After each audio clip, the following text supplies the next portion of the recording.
Imagine walking into a room and feeling the air shift, not because you're loud, not because you're famous, but because your presence speaks before you do. Picture yourself carrying such grounded certainty that people instinctively pay attention. Their posture changes, their words become measured. It isn't intimidation, it isn't charm, it's something quieter and stronger, the kind of respect that settles over a space like a deep tide. If you could live that way, not begging for regard but naturally commanding it, how different would your choices be? How different would your results be? Today we're going to explore a road few walk with intention, the road to becoming the kind of person others cannot ignore.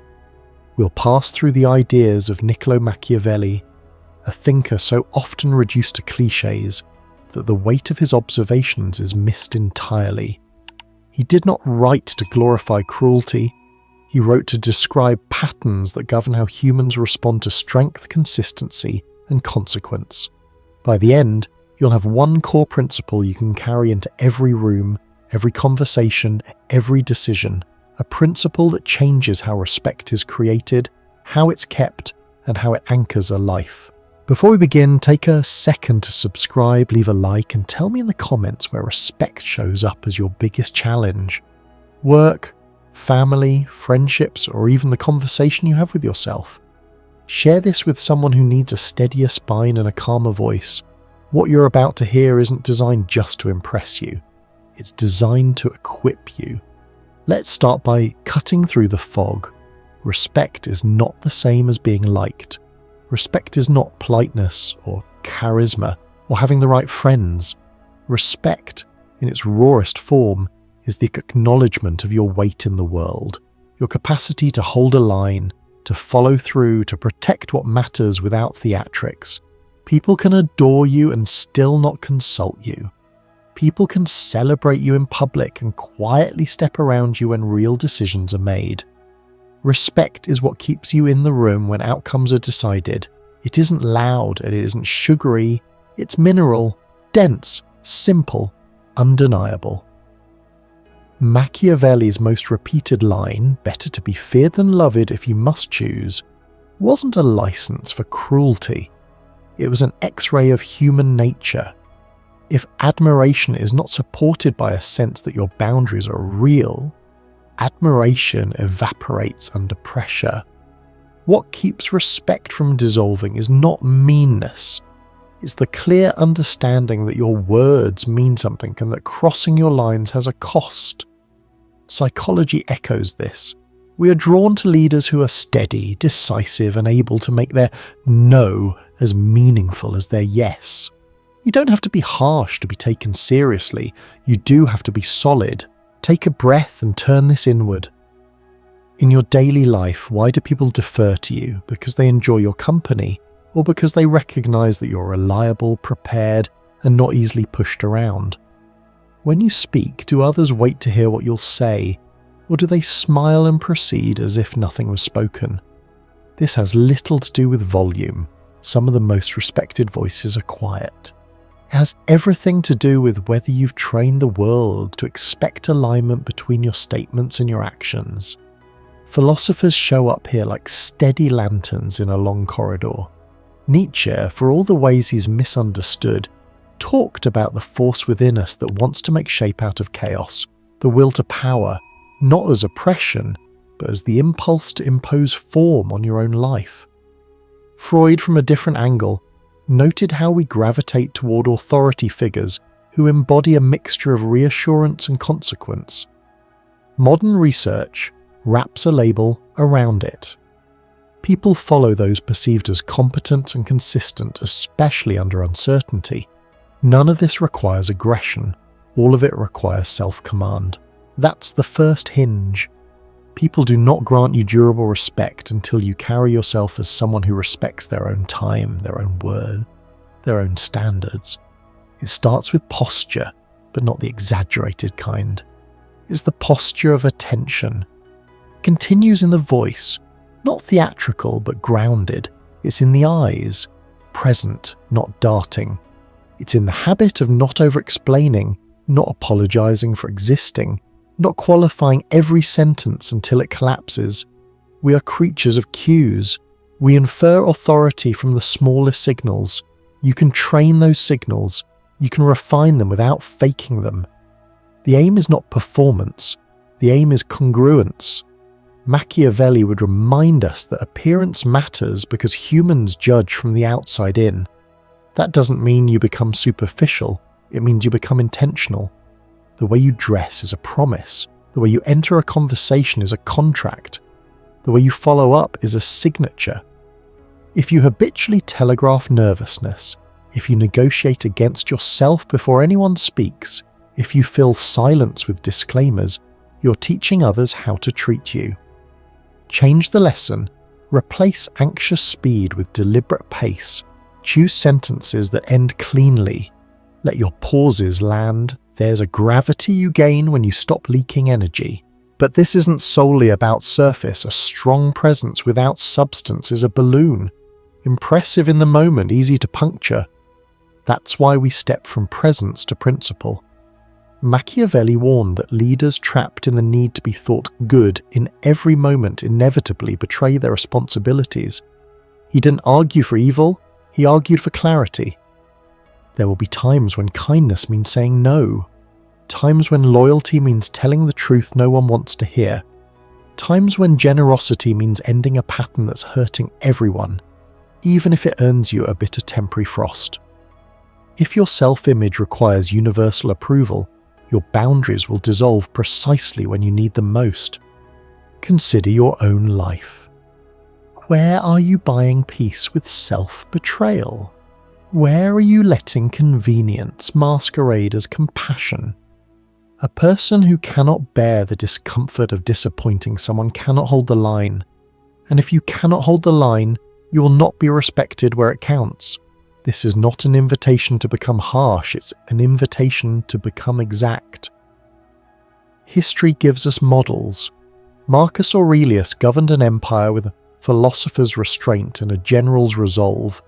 People admired his fairness and knew he would not be pushed. Lincoln held compassion in one hand and the survival of a nation in the other. He listened deeply and then acted decisively. Nelson Mandela showed the world how forgiveness and firmness can coexist in one spine.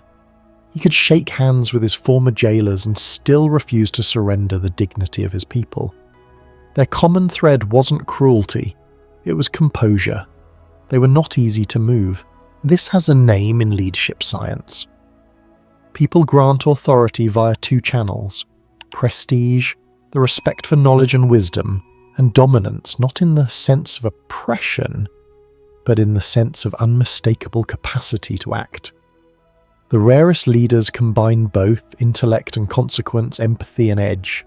If people see only your thoughtfulness, they may overlook you when the stakes rise. If they see only your firmness, they may cooperate from fear and scheme in private. Integrate them. Let your kindness have a spine. Let your boundaries have a heart. Generosity needs this integration too. Machiavelli cautioned against the appearance of limitless giving, not because generosity is bad, but because reckless generosity teaches others to treat your efforts as inexhaustible. You don't earn respect by allowing yourself to be used up. Give intentionally, give where it matters, and know when to stop. That moment, when you gently but unmistakably close the tap, teaches people more about your dignity than 100 speeches about self-care. The inner life is the crucible where all of this is forged. If you run late on promises to yourself, you will eventually run late on promises to others. If you repeatedly speak in absolutes and then back away, the world will learn to discount your words. If you pledge changes you never implement, you're building a quiet case against your own credibility. Discipline in this frame is not punishment, it's alignment. It's the decision to let your calendar reflect your priorities. It's the habit of finishing what you begin. Every small completion is a brick in the foundation of respect. Reputation rises from that foundation like architecture. Machiavelli insisted that reputation precedes a person like a herald. By the time you arrive, a story about you has already walked in the door. You cannot control every rumour, but you can control what you repeatedly demonstrate.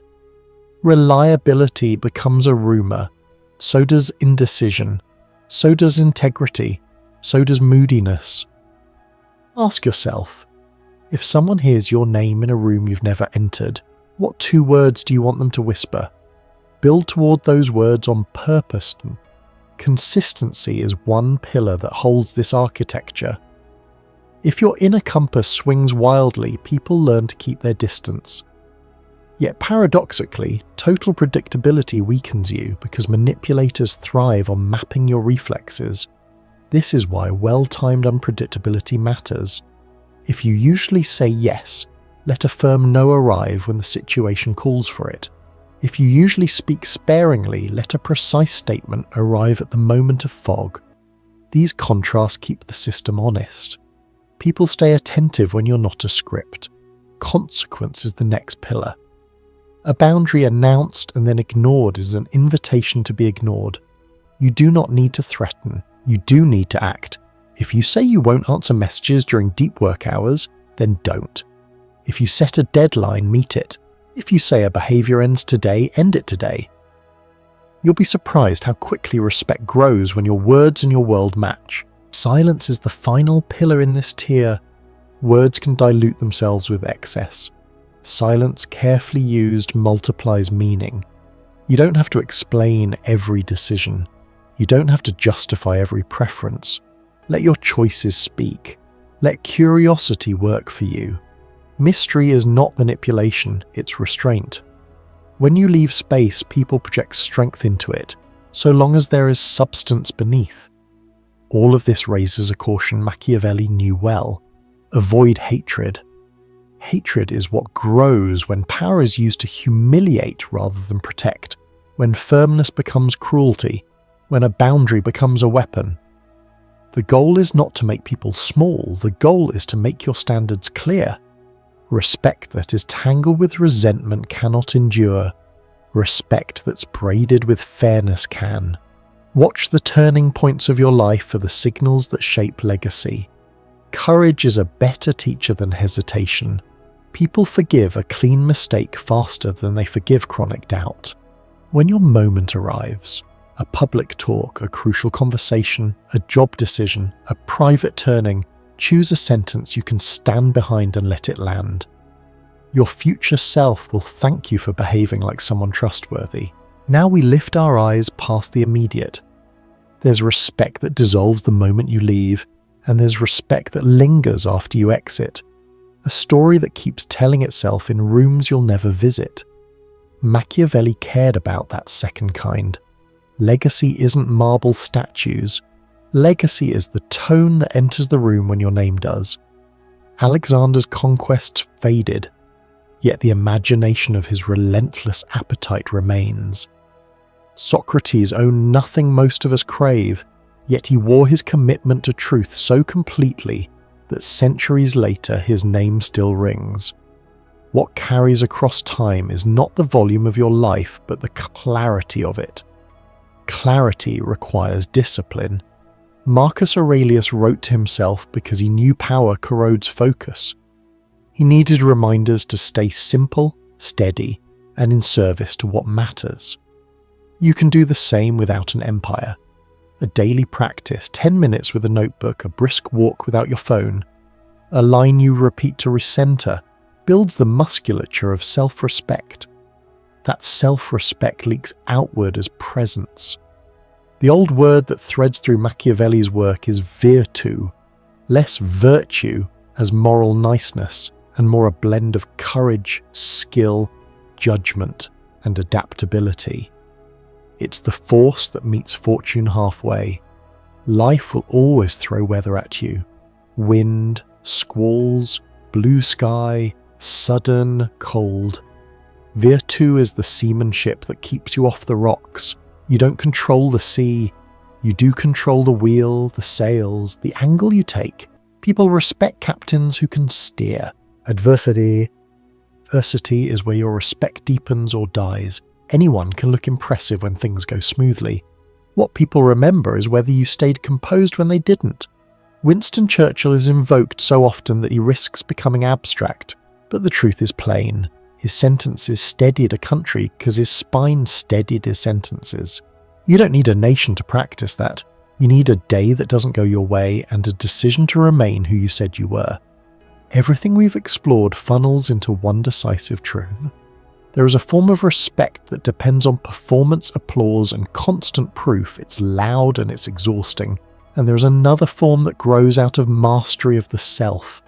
It's quiet and it's durable. The first asks others to validate you. The second invites others to recognize what's already there. The first fades when the crowd leaves. The second stays even when you're alone. Self-mastery is not a dramatic event. It's the accumulation of ordinary choices made with unusual consistency. It's waking up when you said you would. It's finishing the hour you promised your future. It's a conversation with anger where you listen and then you lead. It's accepting feedback without surrendering your center. It's remembering that you don't control outcomes, but you do control whether you keep your word when outcomes disappoint you. This is the principle I promised you at the start. Command yourself and the world will begin to recalibrate around you. You won't need to posture, you won't need to beg. Your presence will do more work than your speeches. Respect rooted in fear alone becomes brittle and breaks when the wind changes. Respect rooted in admiration alone can wobble when circumstances sour. But respect rooted in self-mastery has a different flavor. It doesn't require perfect circumstances. It requires that you be the same person across them. So look at your life with clear eyes. Where are your boundaries water-soluble? Where do you ask for permission to do what you already know is right? Where do you cushion every statement with a dozen disclaimers because you're terrified of being misunderstood? Choose one place to tighten, one promise to keep, one habit to close, one silence to hold. No, start there. Strength is built in small rooms. When you carry yourself as someone who can be trusted to be fair, trusted to be firm, trusted to be calm, people don't simply like you. They calibrate to you. Meetings change shape. Relationships become cleaner. Opportunities find you because reliability has a way of ringing like a bell. You won't win every battle. You won't persuade every skeptic, but you will build a reputation that arrives before you do and lingers when you go. That is dangerous in the best way. Not because it harms, but because it cannot be easily moved. If this stirred something in you, subscribe, leave a like, and share what self-mastery will look like for you tomorrow morning. Send this to the friend or colleague you know is ready to stop negotiating with doubt.